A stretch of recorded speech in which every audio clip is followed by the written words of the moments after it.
Welcome back to Von Blues Boxing, man. What's going on with everybody? So, I wanted to give my predictions for the big fight card on Saturday. Deontay Wilder versus Tyson Fury 3. It's a pretty good card. I mean, we got Julian Williams, J. Rock Williams versus Vladimir Hernandez. We got Edgar Balanga versus Marcelo Estebancaceres. We got Ramirez versus Orlando Gonzalez. We got Jared Anderson versus Vladimir Tereshkin. And we got Robert Helenius versus Adam Kanaki 2, the rematch. And then in the co-main event, we got F.A. Jabba versus Frank Sanchez. And then for the big one in the main event, we got Deontay Wilder versus Tyson Fury, the current WBC and lineal heavyweight champion. So I basically just wanted to give my predictions on who I think is going to win the fights on this card. It's a pretty good card, man. Don't miss this fight. I know some people just think that, Fury's going to go in there and blow Wilder out again. Understandable. But even if you think that, check this card out. It's going to be a good fight card, man. Regardless of who you think is going to win. It's going to be a ton of good fights. So we got Edgar. So I wanted to give my predictions for the first fight on the card. I believe it's the first fight on the card, or one of them on the card. So it's Julian J. Rock Williams, the former IBF and WBA unified junior middleweight champion. He's fighting Vladimir Hernandez. So J. Rock, we know about J. Rock. He's been a champion. He lost his title to Jason Banana Rosario. He also lost to Jamal Charlo some years ago. But it's always been a good 154 pounders, beat some pretty good fighters at the division, and has been a champion. He's coming back. It's been a long time since he's been in the ring, and he's taking on Vladimir Hernandez. Now, Vladimir Hernandez, he's coming off his biggest win of his career. He beat Alfredo Angulo. He also lost to Israel Marimov, who is currently, I believe he's number one. I think he is number one in the WBA rankings, junior middleweight rankings. So I think J. Rock is going to win this fight pretty comfortably. I expect him to get the KO in the 6th round. I think he's just, he's better than Hernandez, and I think Julian J. Rock Williams will get the job done. Then we got Edgar Balanga versus Marcelo Estebancaceres out of Argentina. Now, we know about Edgar Balanga, 17-0, 16 knockouts. One of the more exciting power punchers in the division. Just been putting guys away and things of that nature. And with Marcelo Estebancaceres, his biggest fight we known him from was when he fought Billy Joe Saunders. He knocked down Billy Joe Saunders in the fight and gave Billy Joe a good fight. But Billy Joe took him out in the 11th round, just KO'd him. Vicious knockout. And then Edgar Balanga last fought Desmond Nicholson, who is a, decent 168 pounder, a guy who can give you a challenge. He's a good measuring stick for the young guys coming up. And Berlanga, fought him to a unanimous decision, was harder than what he thought. But in this fight, I believe that it will be entertaining. I think earlier on, Marcelo Estebancaceres will bring the fight to Edgar Berlanga and make Edgar Berlanga work at times. But I expect Edgar Berlanga to get this knockout. I expect him to just put Marcelo Estebancaceres out of there, get him out of there within 5 rounds. I think it's going to be competitive while it lasts, but I expect Edgar Berlanga to get the knockout and be oppressive on this pay-per-view card and, get his name out there more. So I expect I'm going with Edgar Berlanga, 5th round KO. Then we got Ramirez versus Orlando Gonzalez. I don't know much about Orlando Gonzalez. I know that he's 17-0 with 10 knockouts. Not really anybody notable on his list, but I know the young man is going to come and fight. Then we got the Cuban Ramirez, talented fighter, 7-1, 4 knockouts. He lost to Adon Gonzalez, but he came back and won that rematch. And this is a 10-round fight, so I expect Ramirez to get the unanimous decision. I don't think a knockout. I think he'll just win this fight comfortably, and he'll get the unanimous decision in this fight. Then we got Jared Big Baby Anderson versus Vladimir Tereshkin. Jared Anderson is 9-0 with 9 knockouts. Vladimir is 22-0 with 12 knockouts. Now, Vladimir debuted way back in 2007, but he's had a lot of inactivity throughout his career. He had a time he was off for 3 years, and he hasn't fought in 2 years. A ton of inactivity and not a lot of fights. since 2007. You know, I mean, he's been a professional for almost 14, 15 years. And he has not, you know, I mean, he's never really fought up at that level. But Jared Anderson is, you know, so that's a little bit on him. He's 6'6", tall guy. Jared Anderson is 9-0 with 9 knockouts. He is one of the brightest heavyweight prospects in all of boxing. Very talented, nimble on his feet, good IQ, can box, good punching power in both hands, good selection, really talented. Really, you know, he's looked as being the future in this. I just think that Jared Anderson is going to be too much for Vladimir. I think he's going to push the pace on him, bring the fight to him, and get him out of there within 5 rounds. I just think that Jared Anderson is just better than this guy, and I just think that Vladimir has had so much inactivity in his career is going to hurt him against Jared Anderson. So I expect Jared Anderson to get the 5th round TKO stoppage. I just think he's better, and he's been more active, and yeah, he's just going to get the win. Then we got the rematch. Robert Helenius versus Adam Kanaki. So Robert Helenius is a veteran of the sport. He's been around for a long time. I mean, he's been around for a long time. A very, very, very seasoned veteran in the sport. Not a bad heavyweight at all. He's going against Adam Kanaki and Robert Helenius. Well, let me get back to Robert Helenius. Robert Helenius is 30-3 with 9 knockouts. He's 6'7" with a 79-inch reach. He has notable wins over Adam Kanaki. He's beat Erkan Turper, who beat David Price some years ago. Kind of shocked and getting there. He beat Derek Chisora in a close fight. He beat Samuel Peter, and he beat Layman Brewster back in, you know, the early 2010s. He beat those guys.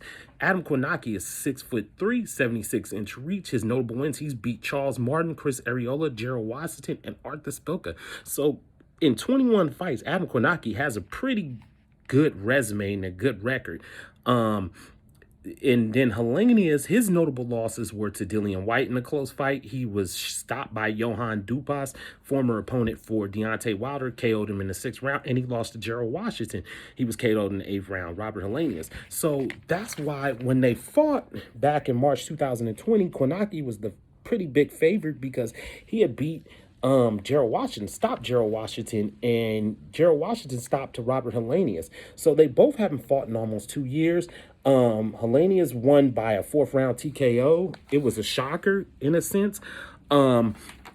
But it's been time off. Helenius has been sparring with Deontay Wilder. He was in his camp. So that might help Robert Helenius, but Deontay Wilder doesn't fight like Adam Kanaki and doesn't have his dimensions. So in this fight, I expect Adam Kanaki to get the job done in this fight. I expect him to win a 7th round TKO. I think this time around his cardio will be better. He'll be more selective with his punches, and he won't just go out there guns blazing. He'll be a little more methodical. He'll pick his shots better. And I expect Adam Kanaki to get the 7th round TKO. I expect Kanaki's cardio, his game plan to be better in this fight, and just expect him to be better all around. He's had a long time off from fighting this guy, so his shape should be well, and he should know what's kind of in front of him. And I expect Adam Kanaki to get the 7th round TKO. I expect him to do what he was supposed to do in the first fight and get Robert Helenius out of there this time. Now in the co-main event. This is a good one. Kind of reminds me of Deontay Wilder and Luis Ortiz fight. Reminds me, kind of guys kind of both got the same kind of dimensions. So we got F.A. Jabba, one of the hardest punchers in the heavyweight division, versus Frank Sanchez, Cuban boxing stalwart. F.A. Jabba is 6'6". He's got an 85-inch reach, very long reach. He's 15-0 with 12 KOs. His notable wins was against Razavan Kojanu, and he beat Iko Kazadis. Those were his notable wins. And then Frank Sanchez is 6'4", 78-inch reach. He's 18-0 with 1 no contest, 13 knockouts, and his notable win was against Joey DeWetjeko, who's sparred with everybody. And so this fight is gonna be, I got a sense it's going to be kind of like Wilder and Luis Ortiz. I expect Frank Sanchez to earlier on give F.A. Jabba problems and to, make this a tough fight for F.A. Jabba. But I think F.A. Jagba's power will be the telling factor in this fight. I just think that Frank Sanchez is a good boxer, but he does get hit I mean, every boxer gets hit, but with a guy like F.A. Ajagba, you can't give getting hit clean. And I just think that sometimes he gets hit too clean. He's there to be hit sometimes. And I just think that F.A. Ajagba will probably be down in this fight, but I expect him to get the knockout in this fight. I expect that big right hand, overhand to land and get Frank Sanchez out of there. I believe it will be an 8th round knockout. But I think F.A. Ajagba will be down on the cards when he gets this knockout. I expect F.A. Ajagba to get this win, and this will be the biggest win of his career, and kind of putting kind of on the map and make people realize, okay, Ajagba might be, for real. He might be this guy. I expect it to be kind of like Wilder and Ortiz won. I expect this fight to kind of be similar to that type of fight. But I'm going with F.A. Ajagba with the 8th round KO. I think he will stop Frank Sanchez in this fight. So now for the main event, we got one of my favorite. I am a fanboy of Deontay Wilder. It's well known. I've said it on my YouTube videos and things of that nature. He's taking on Tyson Fury for the 3rd time. Now, we know what happened in the second fight. Tyson Fury put it on Deontay Wilder, just dominated the fight from the 1st round to the 7th round to when the fight was stopped.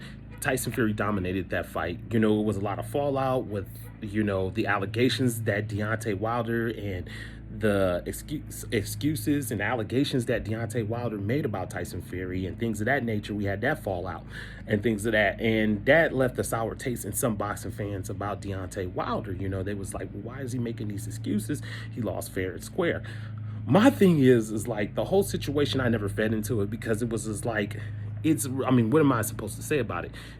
To me, Wilder just lost fair and square. And I'm a hardcore Deontay Wilder fan, but my guy lost fair and square.